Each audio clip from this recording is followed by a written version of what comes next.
The death of GomBurZa.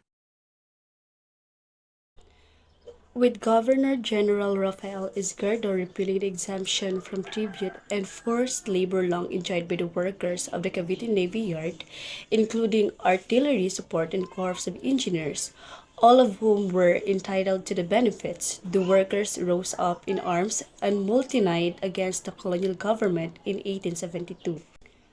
On January 20, 1872, about 200 workers from the Arsenal's Marine Battalion, including sailors and artillerymen led by Fernando Lamadrid, seized Fort San Felipe and captured 7 Spanish officers. Despite the fact that the mutiny lasted only 2 days due to the colonial administration's quick response, massive arrests were made, including those who had no connection to the mutiny hold Spaniards Creoles, secular priests, lawyers, merchants, and businessmen and local officials. They only had one thing in common. They openly campaigned for and supported liberal ideas. 3 secular priests were among those arrested, having long complained about the unfair treatment of secular or Filipino clergy in favor of Spanish friars Mariano Gomez de Los Angeles, a Bacoor priest, Jose Burgos, a Manila Cathedral priest, and Jacinto Zamora, a Marikina parish priest, were among them. The secularization movement began with the expulsion of the Jesuit order from the Philippines and all Spanish colonies in 1768 and the royal decree in 1774 to fill vacant clergy posts in parishes with native priests, seculares, the regulares, or Spanish friars were opposed to this because they saw it as a threat to their political power and influence in the colony. Many secular priests were displaced when the Jesuits returned to the Philippines in 1859.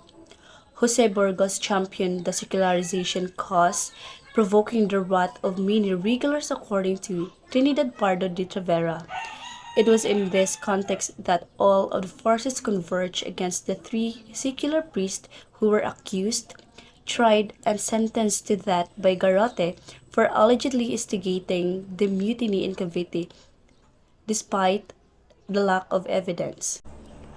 Saldua was said to have been bribed to implicate Burgos and the other 2 priests. On the day of the execution, February 17, 1872, a large crowd of people gathered at the execution site in Bagong Bayan. Saldua was the first to be executed. The first of the GomBurZa to be executed was Gomez, who told his confessor, "Father, I know that not a leaf falls to the ground except by the will of God. His holy will be done because he desires that I die here." The next one, Zamora, appeared to have lost his mind and stood motionless until the screw turned and he was strangled. The final one was Burgos, who exclaimed in terror after seeing his colleagues die, "What crime have I committed? Is it possible that I will die in this manner? Is there no justice on this planet? I am not guilty." When told that Jesus had died in the same way, Burgos stood resigned and forgave his executioners. Hernandez, 1958. The 3 secular priests' unjust fate was well known at the time, not only for the fabricated charges leveled against them, but also for the speed with which the Spanish court martial rendered its decision. Even in the face of political pressure, the Archbishop of Manila refused to defrock them. At the moment of their execution, he ordered that every church toll its bells to demonstrate his recognition of the martyrs' innocence. It awoke in Filipinos a new realization. Liberal notions of equality, meritocracy, and human dignity could no longer thrive under a colonial regime. The prospect of independence loomed in the distance. Rizal saw how this event terrified his parents and their neighbors and affected the life of his brother, Pasiano Dumol, 2018.